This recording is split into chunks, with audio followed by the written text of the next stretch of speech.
Hi there, so we're back for today's exercise, which is the one leg or single leg stretch. So this is part of the abdominal series or series of 5. In the Pilates Return to Life through Contrology, Joe Pilates had the first 2 exercises. That's single leg stretch and double leg stretch. The other 3 exercises were actually brought in by Ramana. She said she didn't like to see such poochy bellies, and so she brought in the other 3 exercises. Now, they are great exercises, and for sure I would encourage you to add them in and to work on them, but for the purposes of this kindness practice, we're going to leave those out and just work single leg and double leg stretch.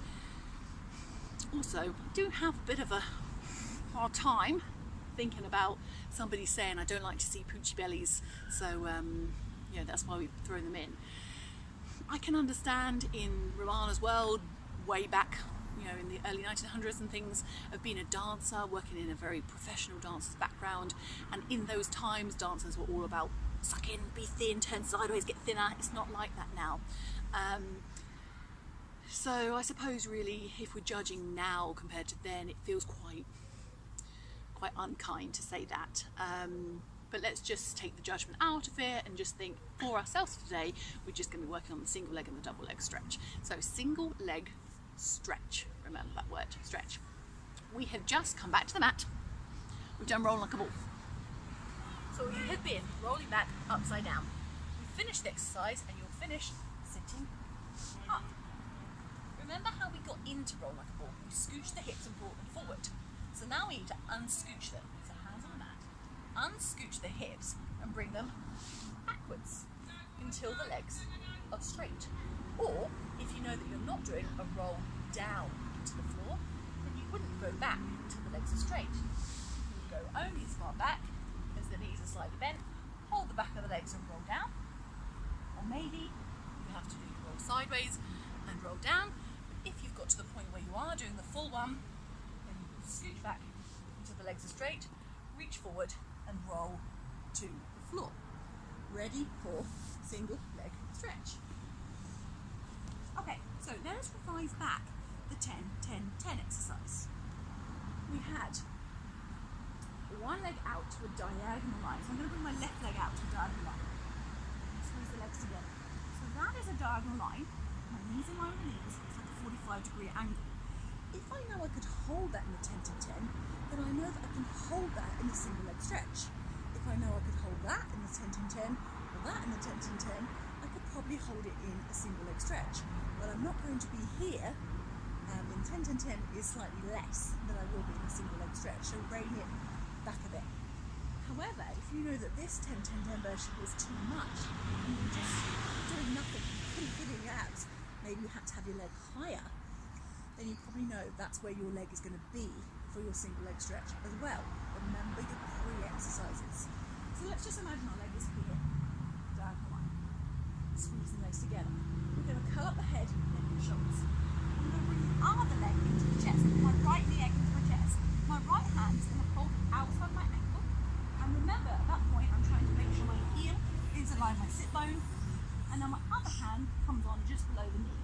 And that is guiding my knee to my armpit. Here. I'm not just grabbing willy-nilly. So this is important. When you bring your knee into your chest, you're not just grabbing the kneecap. I want you to think, when you grab the leg into the chest, you pull the leg into the chest with your stomach and your body so that you can easily access your ankle. If you just brought your leg in and you haven't done any work to your stomach to lift it, you're going to find it quite hard to bring the leg in. You haven't lifted your belly. Lift your belly, you'll get more space in the hip. Grab the ankle, that's a firm grab. The other hand is a light grab. So I'm pulling my ankle, heel to my sit bone, I'm pulling knee to armpit, guiding it with this hand, and strongly pulling it with this hand. The other leg is up and out to my diagonal. Eyes are down my belly. Now this out leg is my stability.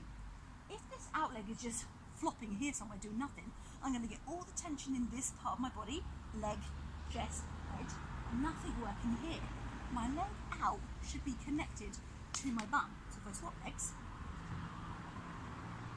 this leg is connected back into my bum. So it's not just reaching out, it's pulling back into my butt. And I want to again decide how high does it need to be before it comes into my butt. Exhale, pull your leg. Inhale, switch them over. Exhale, pull your leg. Inhale, switch them over. Exhale, pull your leg. Notice when I switch, hand to ankle, other hand to knee.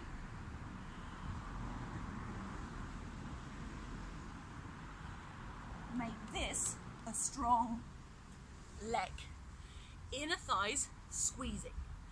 Leg reaching out but connecting back into my bottom. Leg that's getting pulled towards me is stretching. My stomach is lifting. My back is stretching. If you took your hands away, would the leg still be doing it? The answer is not as much, not as effectively. That's why we've got props, that's why we've got toys, that's why we've got our hands. But it still should be doing it somewhat. So to show you, imagine your arms are by your 100 position. Stretch out. Stretch out. Inhale, change. Exhale, pull. It's not tap, tap, tap. The reason the hand is being used is so that I can pull it. In Joe Pilates' book, Return to Life Through Contrology, you will see and read, he says to pull your knee under your chin. So not like right here in the middle of the chin, under this left side of the chin or the right side of the chin. It's pulling it in. So we're not guiding our knee to our shoulder. We're not guiding it to the breastbone.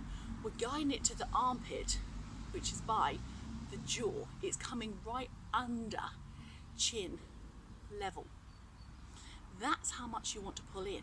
However, anchor the pelvis, send the tailbone away and elongate the back.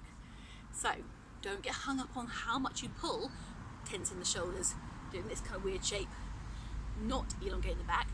Pull in and up with the abdominals to elongate as you pull in. Outside hand to ankle is a strong pull. Inside hand, a light guide. This hand has to figure out what this heel is doing. This one has to figure out what this knee is doing.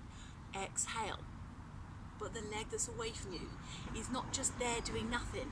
It's not there reaching so far that your box is not square. You're trying to stay connected with your leg into your bottom, into your powerhouse.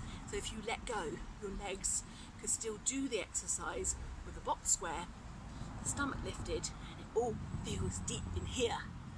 If you need to, the legs don't go out there to that 45, 10, 10 angle, but they go up to the ceiling. One leg up, one leg in.